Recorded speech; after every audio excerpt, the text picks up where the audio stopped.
Good afternoon, everyone. I, Pramod Kumar Pandey, welcome you all to the third edition of Cineast International Film Festival of India, CIFFI 2021. CIFFI 2021 is the world's first 7-day hybrid film festival organized by educational institutes of two countries, DME Media School of Delhi Metropolitan Education, Delhi NCR, India, in association with School of Communications and Creative Arts, Deakin University, Melbourne, Australia. The theme of CIFFI 2021 is Cinematic Rejuvenation, Cinema, #Cinema 2021. CIFFI is being organized in a hybrid mode to serve as a beneficial platform for beholding the new methods of viewing and studying the cinema during the challenging times of the pandemic. The first edition of CIFFI held in April 2019, and the second edition was organized in December 2020. It is a privilege to be associated with Deakin University during the previous editions of the film festival as well. It's a proud moment for me to mention here that CIFFI 2021 has received the submission of 3,130 films from 111 countries. CIFFI 2021 brings 21 sessions with 70 experts through 11 panel discussions, 2 curated sessions, 2 masterclasses, 2 workshops, 2 special sessions, and 2 special segments. Mr. Tigmanshu Dhulia, National Award winner, film director from Bollywood, is the festival ambassador for CIFFI 2021. We are extremely thankful for his constant support. The festival partners of CIFFI 2021 are Cover Drive Productions, a Noida-based production house; Vigyan Prasar, the organizer of National Science Film Festival of India, NSFFI, International Science Film Festival of India, ISFFI, and India International Science Festival, IISF. CMS Vatavaran, Environment and Wildlife Film Festival and Forum. Kids Cinema 2020, an online international children's film festival. Culture Cinema, a concept-based film festival aimed at celebrating world cultures. We Care Film Festival for promoting and exhibiting films on disability. And Delhi International Film Festival, DIFF, for screening films amidst heightened deliberations on world cinema.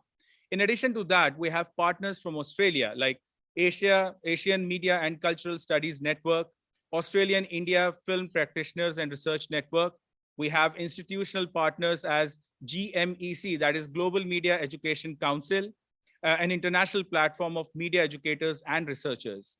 We have Indian Documentary Producers Association, IDPA, which is an association of documentary filmmakers, and IAS, which is Indian Academy of Shorts, which is an institution for imparting craftsmanship of filmmaking through small capsules, and New Delhi Film Foundation. Our media partners are APN News, a fast-paced current affairs web channel, and the Policy Times, which is an international platform for unfolding policy and governance issue. Along with that, we also have Hindi Gaurav, the first Hindi newspaper of Australia, as our esteemed media partner. CIFFI 2021 is powered by Spark, the Student Council of DME Media School. And in addition to that, we have Journalism at DME, which is the official newsletter of DME Media School. And this fortnightly publication covers all the major activities happening in and out of the campus. It's a student-centric newsletter carried out entirely by them under the supervision of faculty members. DME TV is the official YouTube channel of DME, where you can find the playlist related to all sessions, lecture series, film festivals, and conferences. It gives me immense pleasure to announce that for various sessions, we'll go live on our official Facebook page of DME. And for more information, you can follow us on our social media handles. Links are being given in the chat box. Today, we'll be screening 35 films, and you can watch all these films on our website, that's ciffi.dme.ac.in. So now coming back to this session, we have Professor Eylem Atakav as the expert of today's masterclass. And the topic of discussion today is gender and cinema. And before we move ahead with the session, I request Hitashi Datta, Hitashi Datta, the dynamic student of first year who is supporting me in the conduction of this particular session, to please read the introduction of our guest for the day, Professor Eylem Atakav. It is my pleasure to introduce our today's expert, Professor Eylem Atakav. She is the Professor of Film, Gender and Public Engagement at the University of East Anglia. where she teaches courses on women and media and documentary. She is the chair for teaching, learning, and scholarship knowledge community at NEFSA, an association of international educators. She is the recipient of 2016 Society of Cinema and Media Studies Outstanding Contribution to Pedagogy Award and is a HEA International Teaching Fellow 2016. She is the author of Women and Turkish Cinema, Gender Politics, Cultural Identity and Representation, and the book was published in the year 2012, and editor of Directory of World Cinema, Turkey Intellect 2013. She has recently completed an Arts and Humanities Research Council funded project entitled British Muslim Values. She is the director of Growing Up Married, an internationally acclaimed documentary about forced marriage and child brides in Turkey, and is the co-editor of Lifeline, a new documentary that reveals the reality of working in front lines of domestic abuse sector in the UK during pandemic. Thank you very much. Since we are going to see Professor Atakav through an online recorded video, I request the technical team to please provide me the sharing rights, and I will play the video. And then we will have Professor Dr. Amrish Saxena, Dean DME Media School, Manmeet Kaur, Assistant Professor DME Media School, and Shruti VS, Ms. Shruti VS, Assistant Professor DME Media School, to deliberate on the topic that is gender and cinema. Hello, everyone. My name is Eylem Atakav. I'm Professor of Film, Gender and Public Engagement at the University of East Anglia. And I'm really, really honoured to be invited by Dr. Saxena to be part of this year's Cineast International Film Festival of India. What I would like to do is to offer a talk about film, gender and social change. And really with the intention of inviting everyone to think about what their stories are and how to tell those stories through film to be able to contribute to change. And I think we all have stories to tell, each of us, and they're incredibly diverse, incredibly different from each other. And it would be my pleasure to invite everyone, to encourage everyone, to inspire everyone to tell their stories. So with that in mind, what I'll do is to share my screen and to tell you, to offer you two case studies really about my own work in filmmaking, in documentary films, which I hope you'll get to see, and then really encourage you to think about how you can contribute to films as well. So just to start off then, my talk is going to be about film, gender and social change.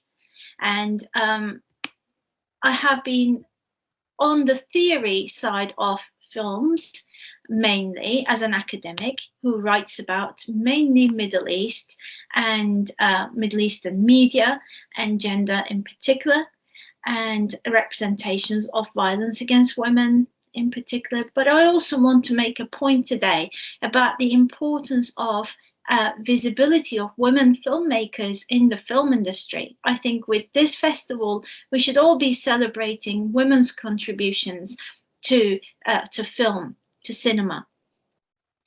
In my case, back in 2015, when I was writing up a theoretical article about violence against women and their representation in Turkish media, which is where I originally come from, although I'm based in the UK, I just decided to make a film about what I was theorizing about, because what was missing in my theoretical work was the fact that I never spoken to these women who I was theorizing about.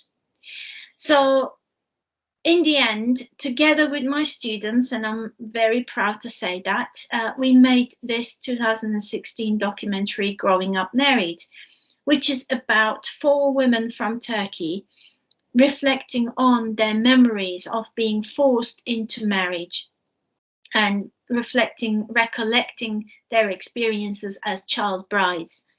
And it was interesting. It's been an interesting journey so far, because students have moved, and I have moved as an academic, from thinking about critiquing media to making media as a form of offering different images, different visuals to the ones that have already existed there as well. And I want to underline the fact that it was a zero budget film. Literally no funding whatsoever. And at times it is very difficult to create anything if you don't have any support, any funding. But with a bit of voluntary work, with a bit of passion, or maybe a lot of passion, in fact, you can do your own films and you don't need any funding for it. And I would like to use Growing Up Married as an example to show how much impact a film can have in social life, in cultural life as well.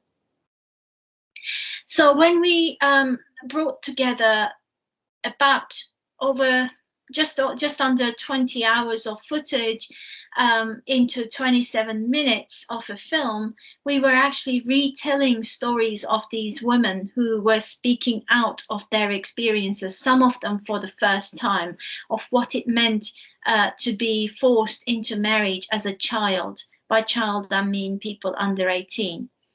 And I would like to think that when women speak out of their experiences, about their experiences of violence, they're actually becoming agents of change immediately there and then, because women don't necessarily speak about these kind of violent experiences of being forced into marriage, being child brides, having had lots of psychological violence as well as physical and sexual violence. Going through those are traumatic enough, and when women speak out in the form of film, capturing those experiences as evidence, audiovisual evidence, that's always incredibly challenging. So I applaud those women in the film as well, and I'm sure if you were to watch the film as part of the festival, you will be able to celebrate those voices as well. We've been very lucky because even though it was zero budget, even though it was my first ever attempt in making a film rather than theorizing about films as an academic, I really was fortunate enough for the film to be picked up by international media. The news about the film went from New York Times to Al Jazeera to Sky to BBC and so on. So it was really internationally well received. And we've done quite a few screenings internationally in Japan to Bangladesh to Turkey to America, different parts of Europe as well. And obviously within the UK, the film has circulated across lots of film festivals, but also lots of universities as well as different charities and so on have screened the film. And even though the circulation of it was international, what was fascinating for me was the impact that it has had on policy. So within the UK, up until very recently, in fact, in November 2021, the government has decided to raise the age of consent for marriage from 16 to 18. And so the fact that Growing Up Married was screened at the House of Lords and House of Commons, to be able to contribute to these debates about the need to change this age of consent within the child marriage bill, it's really important. I think it's fascinating to see how film traveled from Turkey. These women's voices traveled from Turkey to the UK and changed policy. And these are absolutely extraordinary women who managed to put themselves forward, voice their ideas, and we managed to capture them in film form, in audiovisual form. But what was fascinating at the same time is these are ordinary people in Turkey. They're not politicians who would change policy. They're not people who would have this kind of impact in the UK. They don't even know English, most of them. But the mere fact that they've managed to contribute to a political change within the UK, outside Turkey, has been fascinating. The film was also used by Norfolk Constabulary in the UK to train police officers, as well as NHS, the National Health Service in the UK, used it to train healthcare professionals. And the Safeguarding Children Unit, as well as Forced Marriage Unit and Domestic Abuse Unit, all of them have used the film to train officers, to train healthcare professionals, to train different charities, so that they know more clearly about what women go through. And it's been a totally excellent experience for all of us. It has had an impact on the individuals within the film who have spoken out about their experiences. And as if you watch the film, you'll see what I mean at the end of the film as well, with Leila, one of the characters in the film, and how her attitude, speaking out, has changed her life quite in an incredible way. And it changed the life of my students as well, and my perception of what it means to teach filmmaking. I've learned more in terms of filmmaking from my students. They taught me how to do subtitling, they taught me how to do editing, and they taught me about cinematography as well. And the mere fact that I managed to collaborate with my students was pure joy in that regard as well.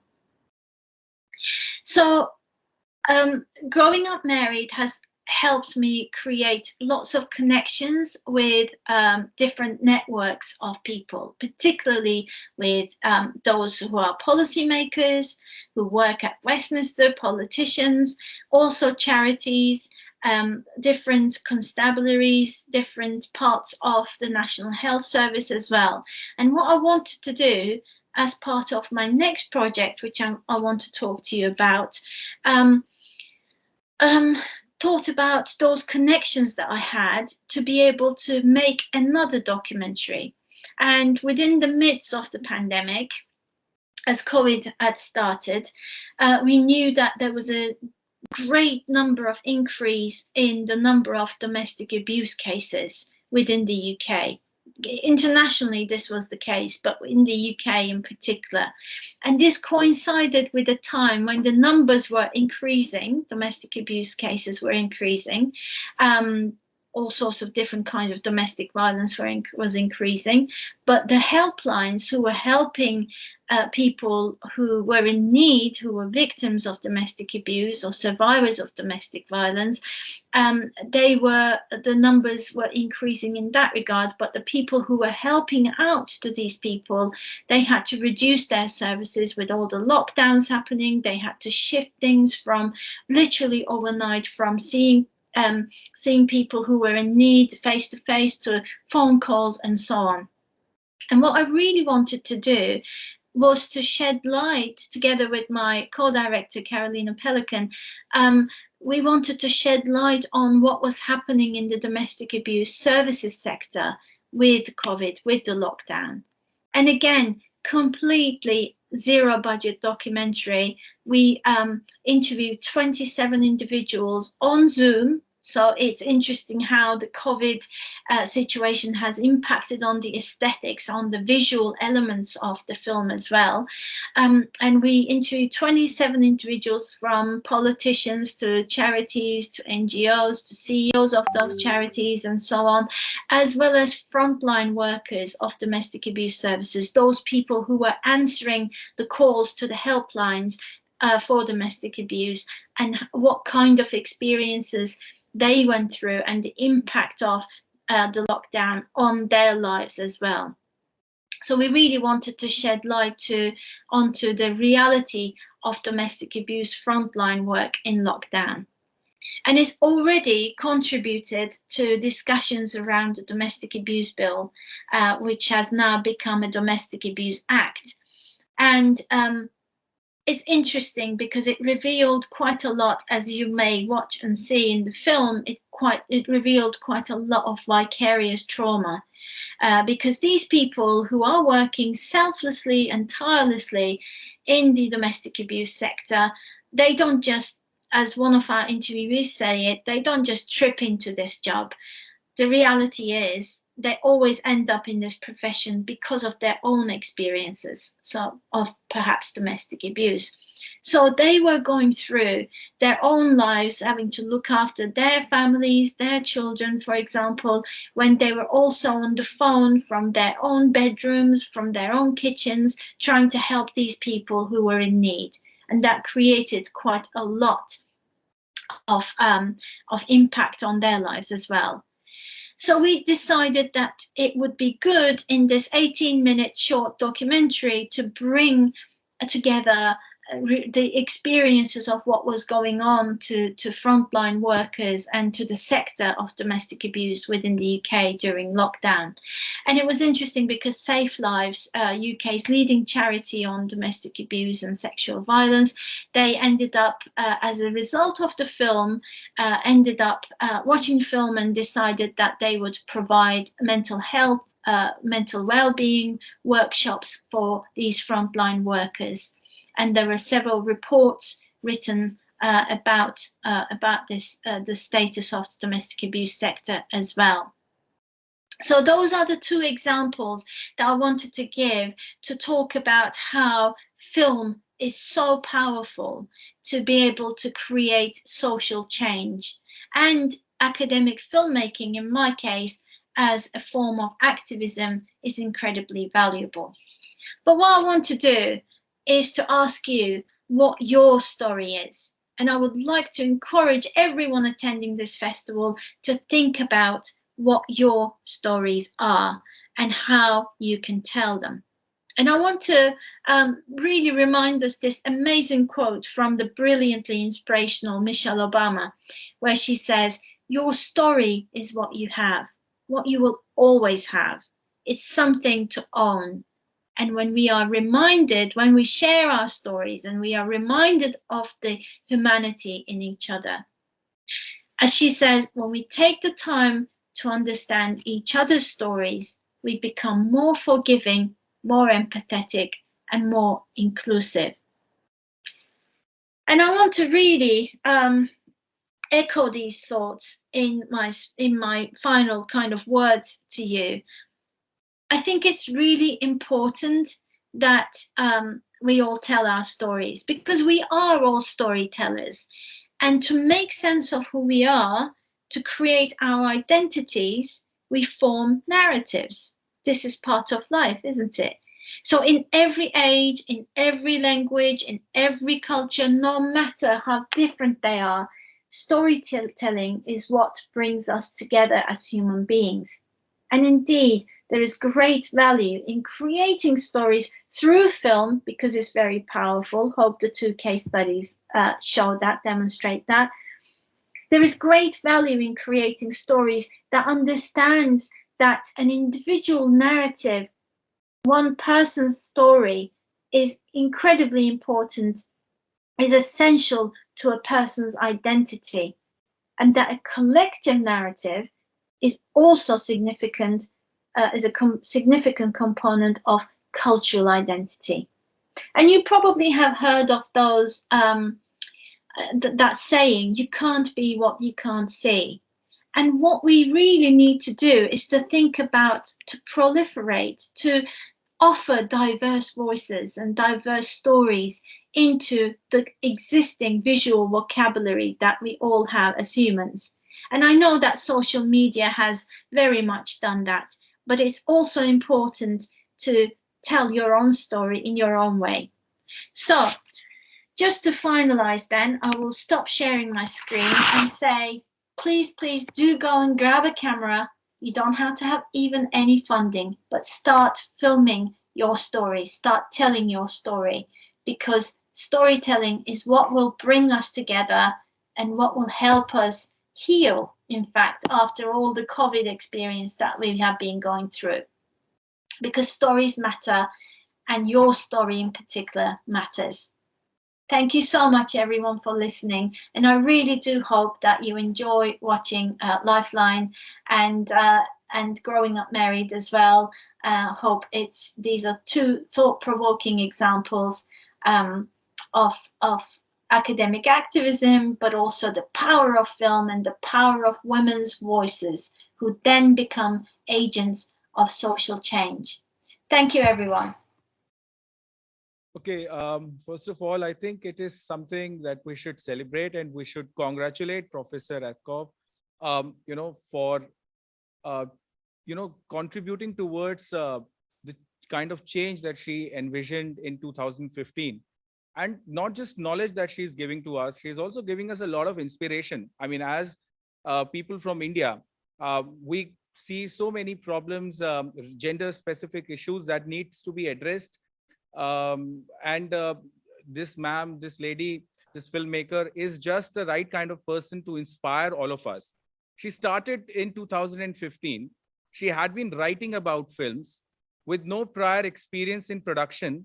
She starts off a film with zero budget, and then she talks about a topic, or she you know brings to the fore the kind of topic that is marginalized, and then she makes it heard across the border. People in US, UK, and everywhere, people are talking about it. Those voices are being heard, you know crossing the boundaries and all these obstacles, breaking all those shackles. And it ultimately is leading to what? It's ultimately leading to a change in the law, bringing legislative changes, people talking about it. And that is from where the social transformation is taking place. Well, if we go to her presentation and if we see what she was talking about, is that she was talking about her experiences with the documentary filmmaking and how it brought social transformation. And the topic of this discussion, this masterclass today, is gender and cinema. So I think there is a lot of difference, and also there is a lot of area that is overlapping, where we can talk about two separate things. We can talk about documentary filmmaking and social transformation, or documentary filmmaking and taking up issues that concern the gender and the issues related to that, and the social transformation, and also the representation of gender or representation of probably women in cinema in India. So these are three highlights that I got from the presentation and from whatever we just saw. So now we come up with the idea of social transformation. What is social transformation? How can social transformation occur? I mean, for social transformation, there has to be somebody who is willing to transform, or somebody who is not very keen to get transformed, but is still being pushed to the extent where that person has no option left but to get transformed. So when we talk about documentary filmmaking, and after listening to this entire presentation of Professor Atakav, I mean, it leaves me with a lot of questions that I'm sure that Professor Amrish Saxena sir, Manmeet ma'am, and Shruti VS ma'am, who all are an expert in cinema, they would probably be able to help me in finding answers to these questions. Well, first of all, when we talk about documentary filmmaking, now we are constantly bombarded with so many OTT platforms that are constantly feeding us with a lot of content. But then how many platforms are there that are exclusively for the purpose of documentary filmmaking? So what is happening with documentaries is that the documentaries are being made by people who are already enlightened. They are showcasing their documentary films, which are being screened in various film festivals, and the people who are over there, they're already enlightened. So this enlightened class, this enlightened people, they don't need the transformation. That transformation is to take place amongst the people who are actually the victims. So how are we able to, or how can we make those documentaries reach to those people so that the real transformation can take place, is something that probably, Amrish sir and Manmeet ma'am and Shruti ma'am can probably tell us more about it. So that is one big challenge. And then at the same time, when we talk about the representation, when we talk about the OTT, there are so many challenges. The kind of representation that we see, that representation really at times does not seem to be highlighting the aspirations of the lower middle class. I mean, we see women in cinema, we see women in those, newly, cropped up, concepts of these web series. We see some very bold women taking very bold steps. They are working for the, intelligence agencies, and they are doing everything, that looks very glamorous. But is it really, representing or actually providing voice to the aspirations of the millions of women who probably don't associate themselves with them? So that is another question that I would really want somebody to answer for me, somebody to enlighten me with that. And also, we have off late, we have witnessed so many films that have talked about, the perspective of women, or the women has been at the center or at the core of that entire film. Films like Thappad, then there has been Pink, then even Manikarnika, and there have been so many other films where the woman has played the central character. But is it really sufficient? I mean, we talk about a concept called big push, where we need to push something with that kind of a force, that there is actually some change visible, there is actually some movement and change in the inertia. So with the kind of history that we've had of keeping women marginalized, it's important to see that, the kind of changes that are taking place, are they really sufficient to bring us out and to, transform, the way people think about women, and the way women is projected in cinema, and the way the issues of the women is taken up by the documentary filmmakers. So that is something that we really need to, think about. With this, I would request Professor Amrish Saxena, sir, to give his inputs. And also at the same time, I would request all the viewers to kindly, if they have any question, they can put it in the chat box. And then Himakshi can probably take it towards the end. And right now, I would request Professor Amrish Saxena, sir, to please throw light on this and enlighten every one of us. Thank you, Pramod. Now, this is a subject which is very wide open, the gender and cinema. Because when we talk about gender issues, there are so many layers to that. And when we talk about films, again, as you yourself pointed out, whether we are talking about the fiction or documentary or so many other genres, so many other formats of the film are. Now, the issue is what exactly we want to take up, we want to depict as far as the gender is concerned.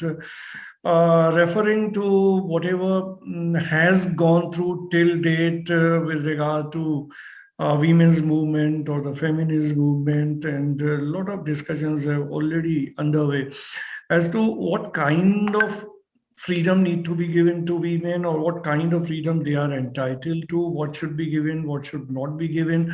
We have different kind of models in different parts of the world. If we look into the modern liberal democracies, the example, like if we take from France, then there the liberty has reached to a different level as compared or in contrast to what is happening in Afghanistan, or what was happening in Afghanistan before the collapse of this government. And if we look into all this, then we find that there are, so many versions of women, either we call it the empowerment, or we call the emancipation, or we talk about their due status in the society, or the kind of freedom that that they are entitled to, or they are looking for.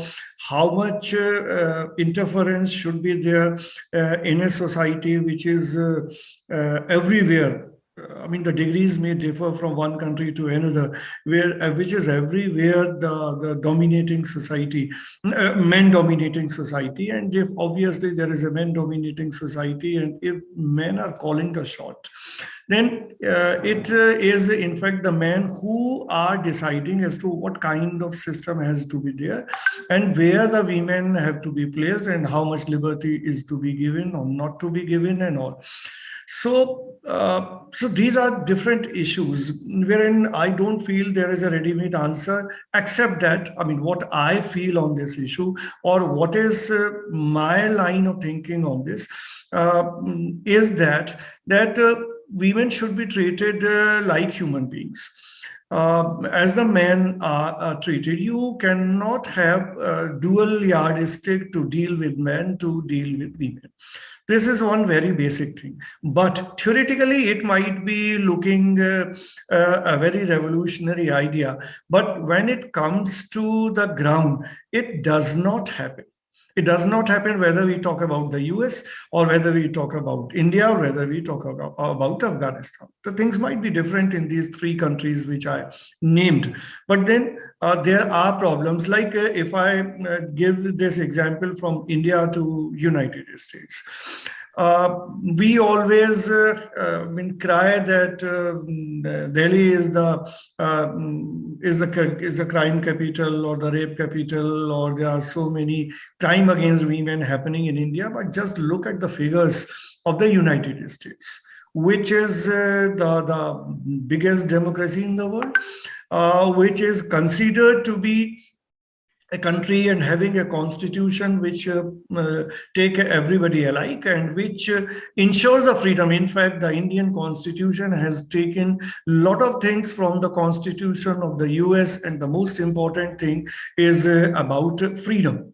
But then even in a democratic country wherein the freedom has been ensured, even in that country, the women are not got their due. They are not safe, as we very casually talk about the issue of the safety of women. So there also the women are not safe. Now, what kind of comparison then we can draw between India and United States? And then again, what kind of comparison we can draw between United States and Afghanistan? I am not sure about the figures of the crime against women in Afghanistan. But then there the women are not being given liberty. Now here again another question arises: if women are given liberty and then crime against women is on the rise, and in this another society women are not being given the freedom, but then the crime against women might be on the lower side. Now this is about the status of women. If I could give you an overview across the countries. Now talking about films. Now OTT has provided us a platform wherein all kind of contents are now available. Earlier, the contents were not that way available. We were exposed to Bollywood films, the so-called Hindi formula films, wherein if you look into 70s and 80s and 90s even, and the kind of depiction which was given to women almost in 80s, if I remember, there used to be so many films where rape scene was supposed to be there. Now mind it, this is an issue of male gaze. If we look into cinema in total. Now, might be that no film was supporting the rape, but they were showing the rape in a manner wherein the rape was being glamorized. It was being projected as a manly act. So what kind of space then we are trying to give to women if these kind of films were being made? And this was obviously to make commercial gains, to get more eyeballs. And this happened for a very, very long time. Right? Nowadays, the things have different. Nowadays, the women are being shown as in the form of a modern woman. Modern woman, when we say one who appears liberated, who appears to be deciding as to what she will wear, what she will do in her life and career, and whether she would like to marry or not marry, or what kind of person she wants to be. I mean, all these subjects are being picked up in today's time in films, in Indian films or the Hindi films, if I can talk about. But then whether the women has actually liberated, comparatively, there might be certain figures, 10%, 20% improvement. I'm not sure about that statistics, if there have been some studies conducted. So there are, in my colleague, there are students of films from Manmeet to Shruti. They might be throwing more light on such aspect as to what exactly is the case. But then, despite all changes which have happened in the 21st century in 2021, but we find that they just look at the numbers of the crime against women, just look at the numbers of the rapes which are happening. And if we make a comparison from the Nirbhaya case till date, everybody will be astonished if you refer to the figures that the crime against women, the rapes are on the rise. So even this whole political debate about the capital punishment all does not hold any significance. Then what to do? Now, the most important tool is films. There's no two opinion on this. But then whether we are talking about the commercial cinema, whether we are talking about the documentaries, if you look at the OTT platforms, whichever platforms are available in India to us, documentary have got a space now, no doubt. But if you compare documentary with fiction on OTT, then I don't know, maybe 5 or 10% of the overall content the documentary segment will be having.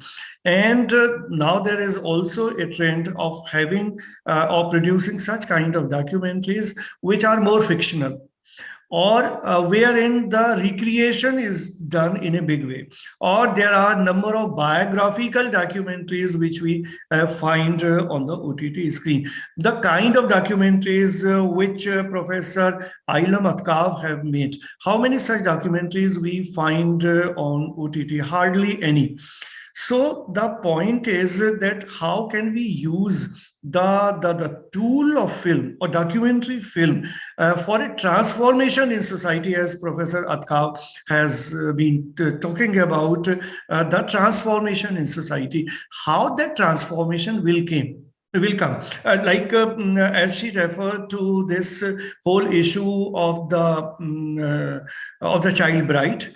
She talked about the whole issue of child marriages or such kind of issues. Now we are stuck with those issues which were, if I can tell you, in reference to India, these used to be the issues in 80s and 90s.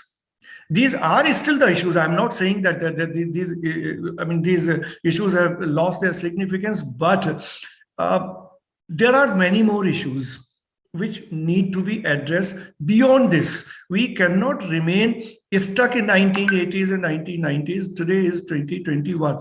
So the first and the foremost thing is, in today's time, whether women are being depicted, women are being projected the way they should be, whether we talk about documentary, whether we talk about fiction, in today's entertainment content, whether it's a cinema, films, whether it's the web series, the long format content, or whatever.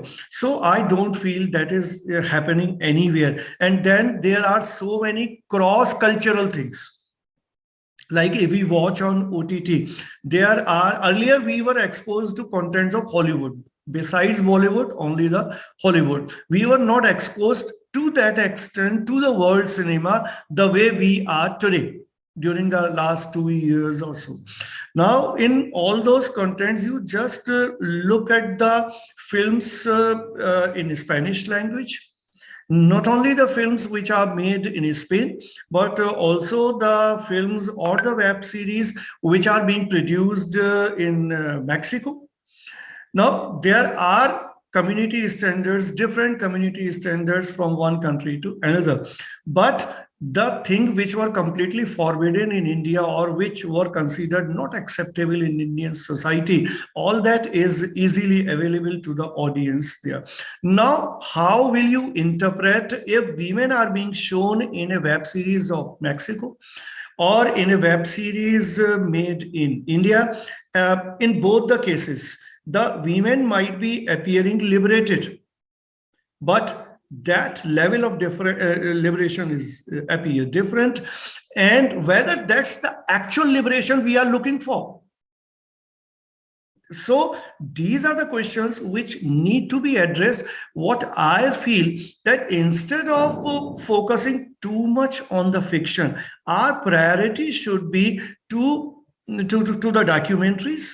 or any such format which is a mix of fiction and documentaries, docudrama kind of format, or which could be some such kind of contents which are more interview based, wherein we can put the role model of those women who have emancipated and who have created a space for themselves so that they could be role model to other women, that this is the way to follow to create a space for themselves and to earn a name in the society.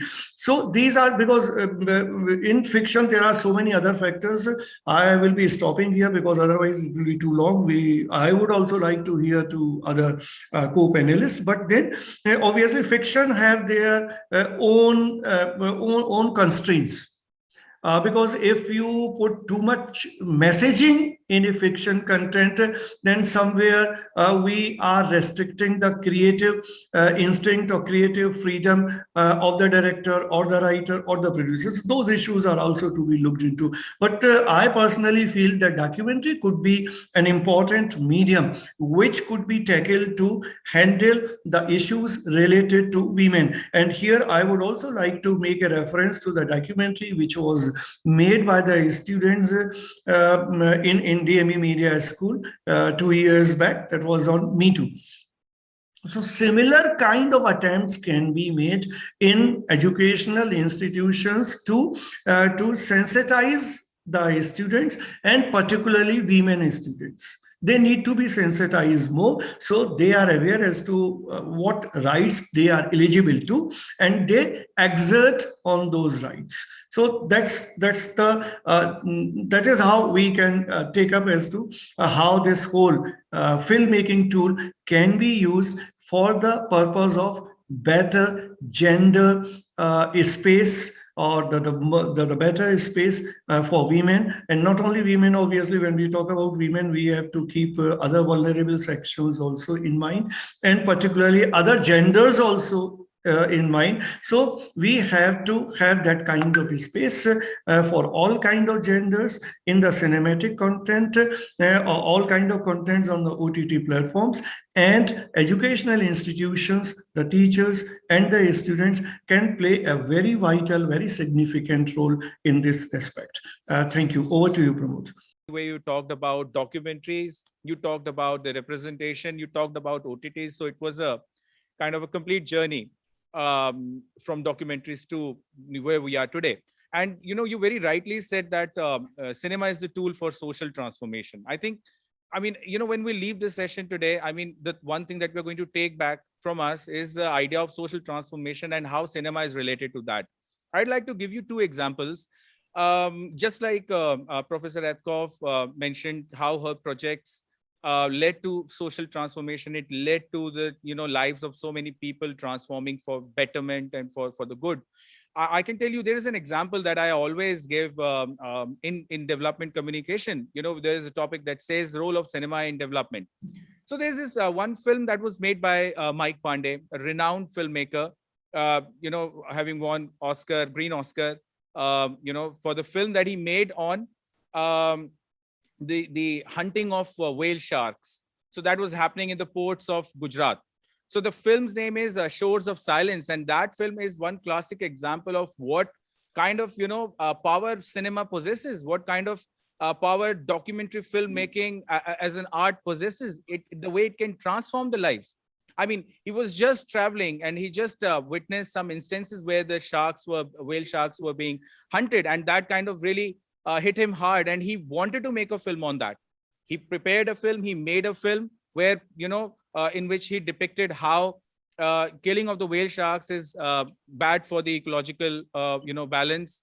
And also not just that, the film actually led to a lot of changes. The film not only talked about how it can, lead to the ecological disbalances, but also talked about other sustainable, alternatives that those people could, adopt. So, that particular film, when it was screened across the country, across the world, it brought a lot of change in the way people started thinking about, hunting the whale shark. There was a change in the legislature. There was those whale sharks were put under the endangered species where you could not kill them. So there was also an amendment that happened in a particular act that was for the preservation of this particular species. a lot of corporates and a lot of NGOs, they came up to help in the rehabilitation of the people who were getting jobless because of making these fishes, I mean, nobody could hunt them now. So it was a punishable act. So in that case, the people who kind of lost their livelihood, they were rehabilitated with a lot of, philanthropic support that was coming. So, I mean, that is the power of film that I think you rightly mentioned, and, it is right there in front of us. Now, the biggest problem is that we have very few examples like that. I don't know, when I was reading about it and I have tried to, look into the cases, I get very few cases. And a country like India with such a big population and with so diverse and so many problems which need immediate attention, getting such kind of an example where cinema has transformed the lives and we are getting very few of them. So that really scares me. But there are other examples, not just in India. There is a film, Bully. And, that documentary film was about the culture of bullying in the American schools, and how bullying at a young age, can have an impact on the psyche of the student, and not just the student, not just the kid, but also on the parents. So that entire film, it became a super hit. It kind of brought, changes in the laws. A lot of philanthropic support started coming in, and that particular notion that children will be children, that was kind of thrown out of the window, by that documentary film. So documentary films have a lot of potential, like Saxena sir said, and we have witnessed that. We have an example in the form of Professor Atakav, who has done exactly the same. We have our own examples. And, one thing that I really want to, state again is that when Professor Atakav can do it, with very little experience in filmmaking, while she was there on the academic side of it, I think all of us who are being trained, all of us, especially in the era of technology and the era of, the rise of technology, I think we all have that kind of a potential to transform the lives around us. Those who really need to be heard, we can be the voice for them. Now we have moved on to the era of OTT. Now regarding that, I would want Manmeet ma'am to be telling us what's her opinion regarding how OTT can probably be a tool or an agent for social transformation, and especially women. Thank you, Pramod sir. Thank you, Saxena sir. I have heard sir's input regarding the gender representation, women representation as a whole. But as far as cinema is concerned, I think it is the time to recognize the medium through which a filmmaker or a content creator or maybe an artist, he or she can deliver the message in a very effective manner. As Professor Eylem has adopted that documentary medium, from where she has created the documentary, conceptualized the concept of gender representation through her documentary. So this is the time to actually identify the medium.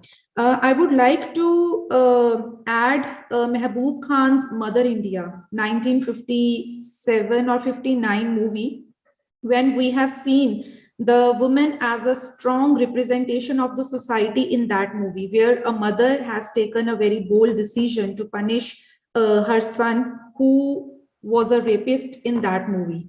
So this is how the transformation can take place through cinema.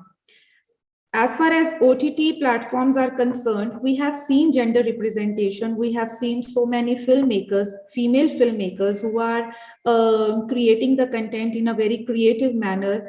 Ram Prasad Ki Tervi, Gauri Shinde, then we have so many other female filmmakers, Meghna Gulzar, of course. So these female filmmakers, they are actually contributing in the cinema for not only the representation in terms of gender, but actually they are highlighting the issues within the social structure. Maybe they are gender representation, maybe this is the issue of any kind of social issue within the social structure. Then we have Meera Nair, Deepa Mehta, Gurinder Chadda. They were actually contributing the diasporic element of the cinema, where they are representing the societies in a very creative manner. They are actually representing the migration of the audiences or the viewers from their motherland, the dispersion from their motherland in a very creative manner through cinema. So I think it is just the matter of identification of the medium, identification of the issue, maybe the identification of various aspects within the social structure. Okay, thank you very much, Manmeet ma'am.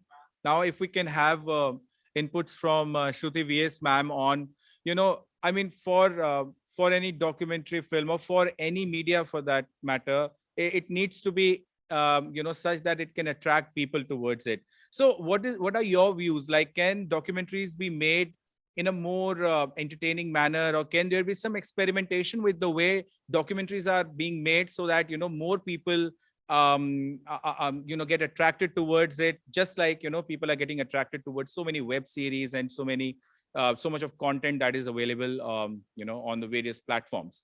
So Shruti ma'am, what are your views? I mean, can there be some kind of an experimentation done in that case? Thank you, sir, for the question. I think this is a quite a stereotypical notion to approach also documentary, as everybody has this notion that documentary is supposed to be boring. It is supposed to be not pleasure or opposite of what is entertainment. So to define documentary is what scholars and filmmakers are always struggling with. It is, as soon as you start to define it and you are just escaping to define it. So it is that kind of a genre which is ever changing, it is ever developing, and there are various kinds of storytelling formats which is going on.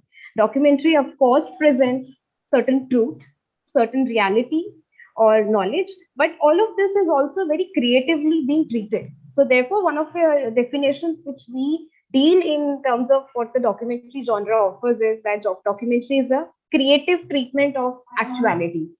Filmmakers, storytellers, editing, as it is in the fiction, we also see that in documentaries of the non-fiction cinema, that there is this genre also have these kind of creative treatments for the story which has to be there, whatever the story may be. Secondly, the power of the documentary as a genre is coming from the belief that this is supposedly the truth which it is being represented. It comes from the tradition of rhetorics, wherein it is making people to think. It should make people to think about it or to sensitize about it. The relationship between pleasure and knowledge goes hand in hand in documentary as a genre, and there are very interesting documentaries also, especially made by women filmmakers, and especially Indian filmmakers who are there. There is Nach by Sabha Devan, Two Lives by Samina Mishra, Gulabi Gang, Nishtha Jain, or Two Indias by Nisha Pahuja. So all of this is, if we are going to watch about it, it offers a very creative way on how this documentary is engaging with a lot of stories and how it is presented to viewers across. The central question around documentary also arises in the way that representation of various social actors are being constituted. So instead of the actors in the fiction film, we have social characters or social actors who are there, who are of course being aware a camera is being put forward and they have to speak, or they're telling something which is about there. So the value of the filmmaker consists also not in the way that documentary is being produced, being recorded, being made, but also in the relationship they build with the social actors they are working on.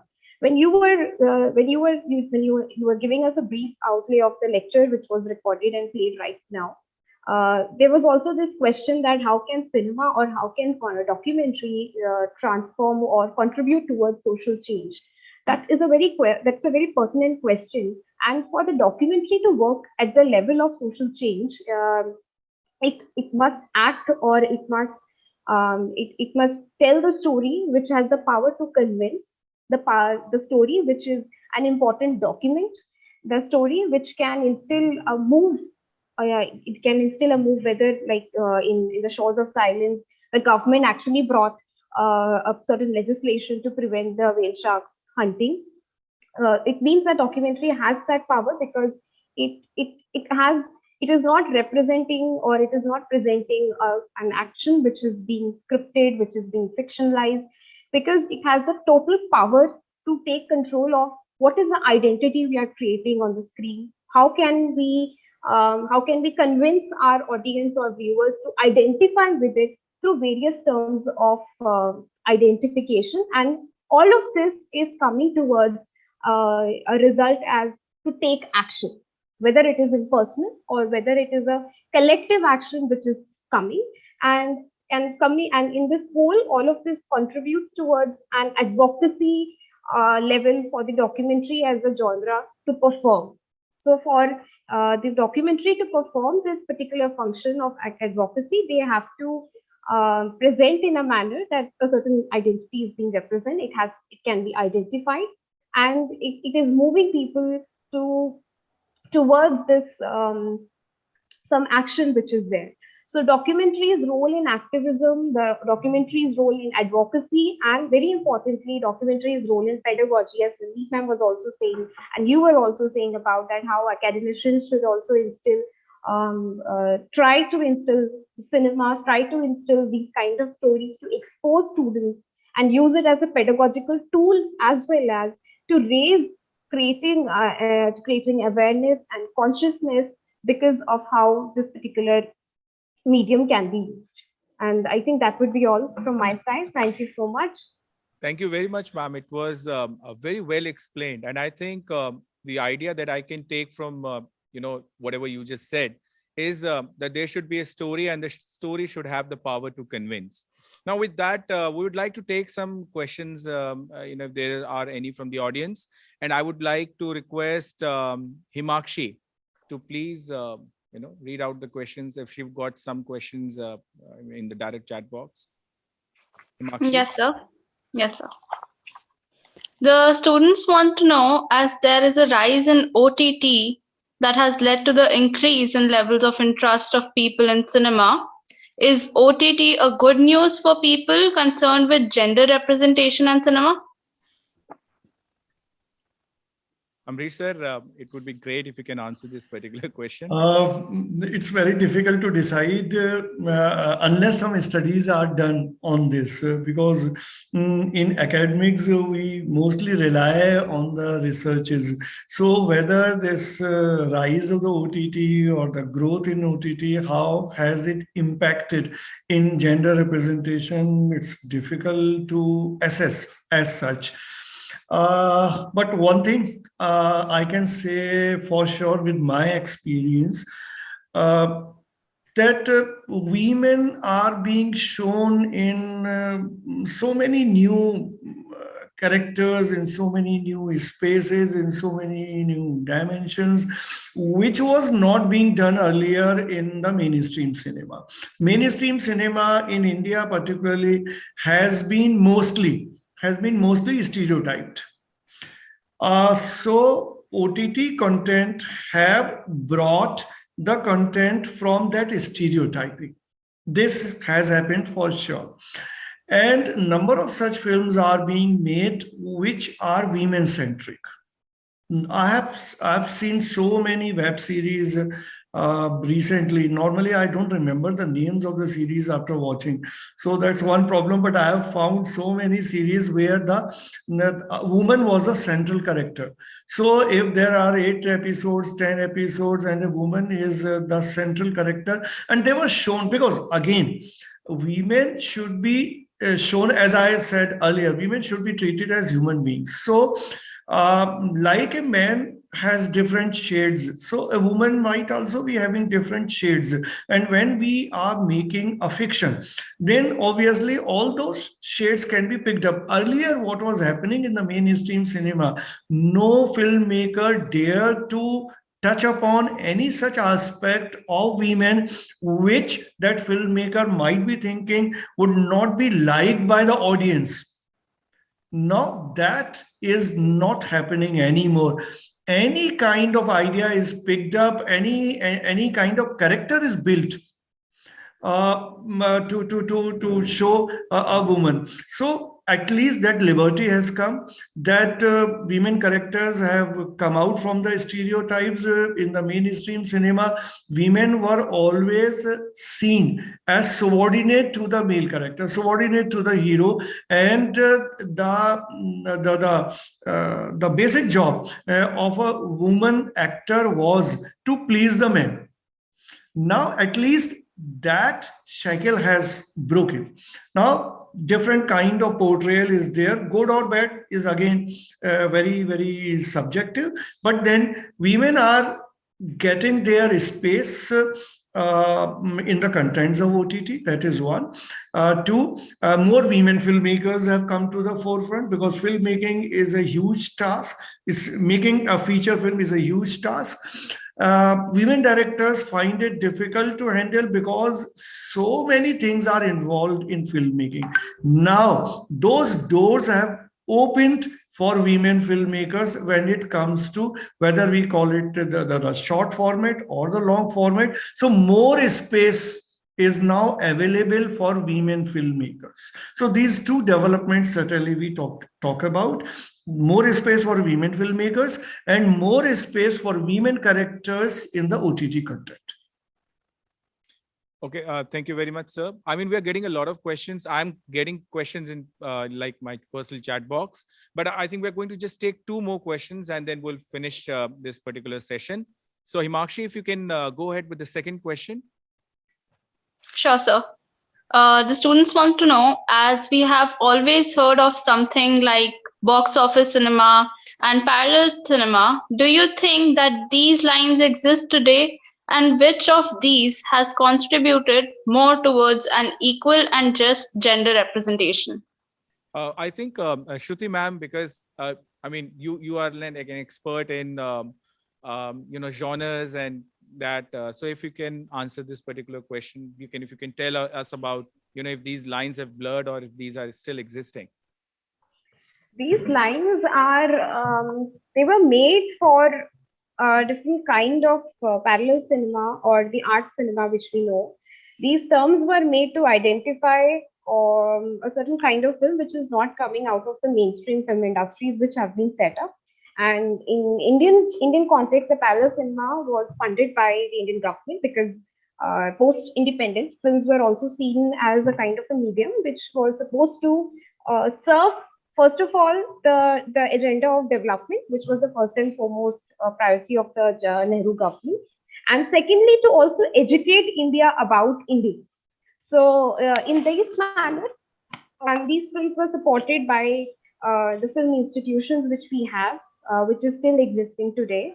And in those lines, the films have come up to tell stories which is different, stories which where there is no such concept of the stars or the heroine, or what Saxena sir was also telling us about 80s women and stories. This is about a different kind of story.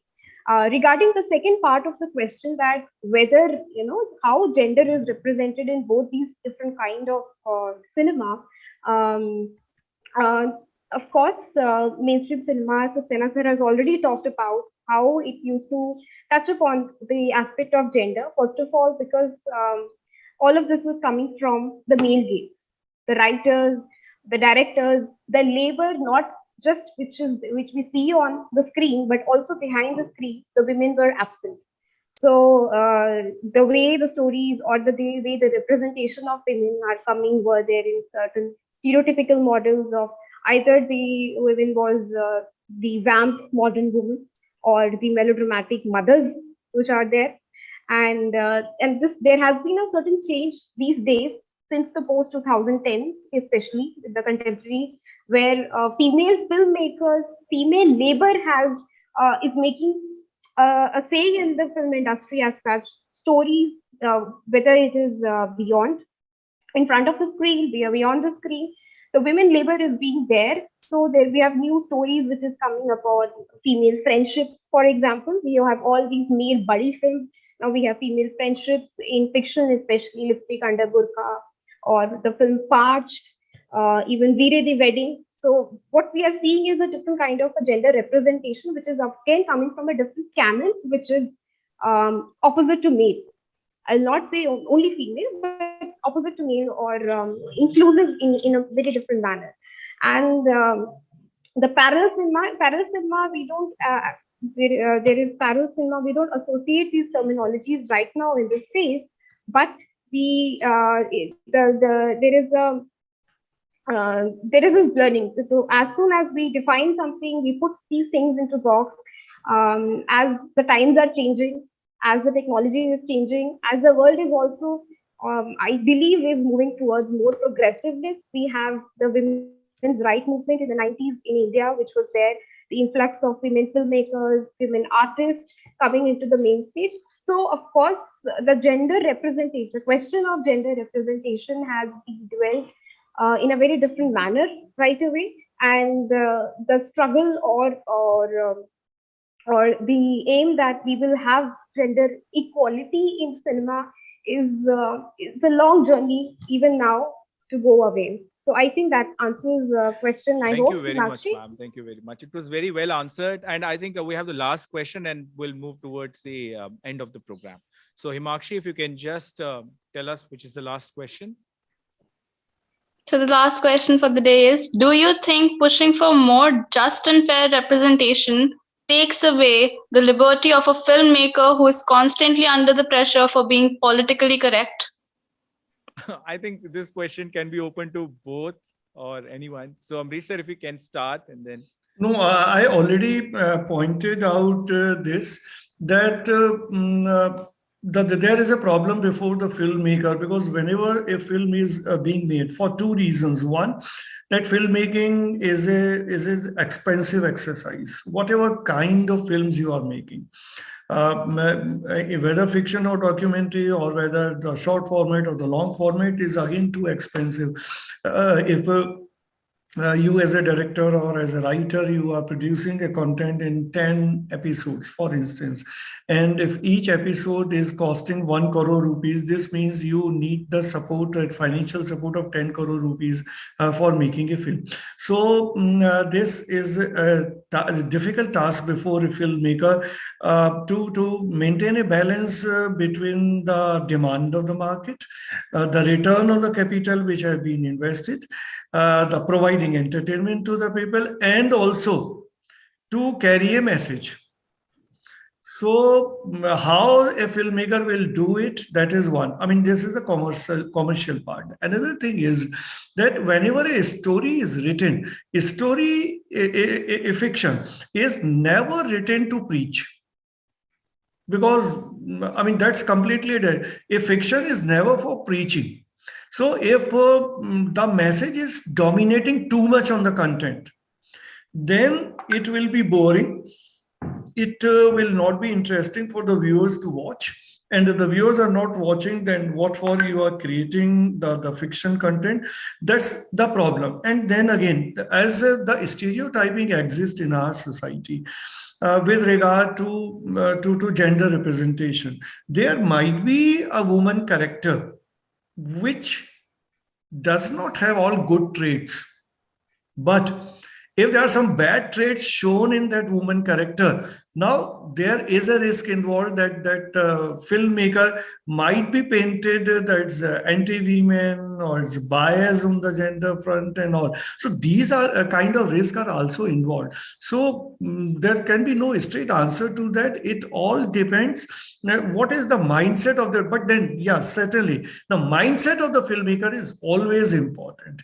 If in the mind of him or her, the filmmaker has a clarity what for he or she is making a film, and what kind of sensitivity he or she has on gender issues or on women representation, then obviously, even if there is a bad woman character, even then he or she will be able to do justice with that character.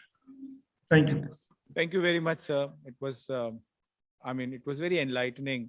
And I'm so glad that we had you, and we also had Manmeet ma'am and Shruti ma'am, who contributed, through their inputs. And I think, involvement of, all, you all three has really added, a lot of dimensions to it. And for that, I would like to thank all three of you. I would also like to thank Professor Eylem Atakav for the 18 minutes presentation that she sent and gave us something to think about. I would like to thank Himakshi for helping me in the conduction of this program. And I would like Professor Susmita Bala ma'am now to give her final comments, and then we'll move to the formal end of this particular program. Okay, thank you, Pramod Pandey. This was the last session of day 1 of CIFFI 2021. We generated a lot of heat. Professor Eylem from the University of East Anglia, UK, presented her revolutionary thoughts, which she raised through her documentary.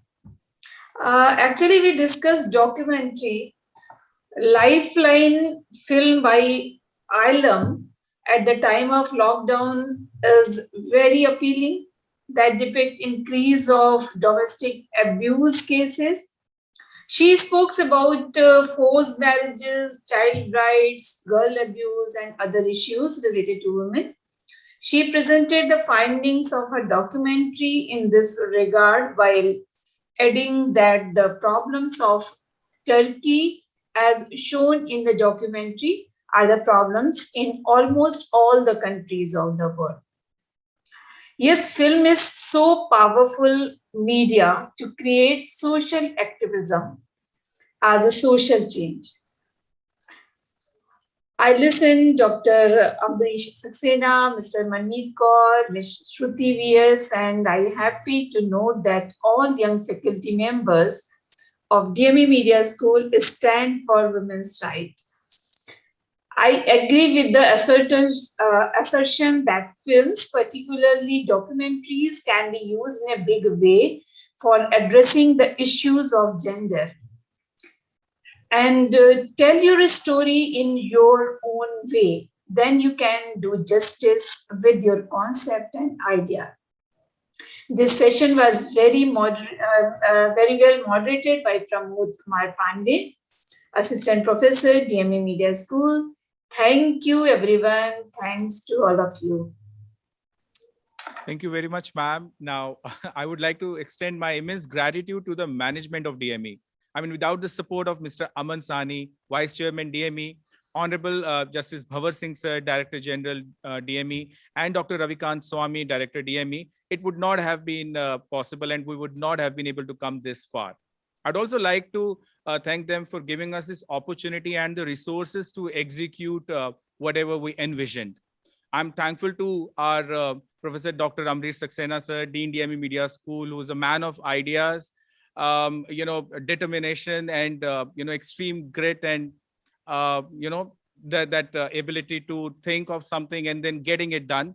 And also, I would like to thank Dr. Vikrant Kishore, Festival Director, Dr. Susmita Bala, Head DME Media School and Festival Associate Director, for constant guidance and encouragement at every step. I thank our partners, the student body of DME Media School, Spark, that is students with positive attitude and resonating communication. I'd like to thank our jury members, Mr. Nimish Kapoor, Mr. Murtaza Ali, Ms. Supriya Suri, Mr. Pankaj Rakesh, for patiently and fairly watching all the movies and giving their precious time and feedback. A special note of thanks to Ms. Manmeet Kaur ma'am, Ms. Shruti V.S. ma'am, Ms. Mudita Raj ma'am, Dr. Manasvi Maheshwari ma'am, Dr. Teenam Bora ma'am, for their efforts, for their constant support and cooperation. Dr. Krishna Pandey ma'am, Mr. Mohammed Kamil sir, for the media coverage, Mr. Sachin Nair sir, Mr. Sumantra Sarthi Das sir, Mr. Yogesh Sharma sir, Mr. Vishal Sahai sir for production and digital operations, Mr. Anmol Mehta sir for designing, and Mr. Abhishek Yadav sir for the IT support. I'd also like to thank the student team of CIFFI who worked tirelessly, facing all the challenges and obstacles of pandemic to make this festival happen. I must thank all our participants who submitted their creative pieces. Thank you, our attendees, to join the session. I also request everyone present in the session to please fill the feedback form that is going to be shared through a link in the chat box. So this was the end of the day. So let's buckle up, for tomorrow. That's day 2. And tomorrow we are going to see 41 films being screened. And thank you very much. Looking forward to see you tomorrow. Have a great day. Bye-bye.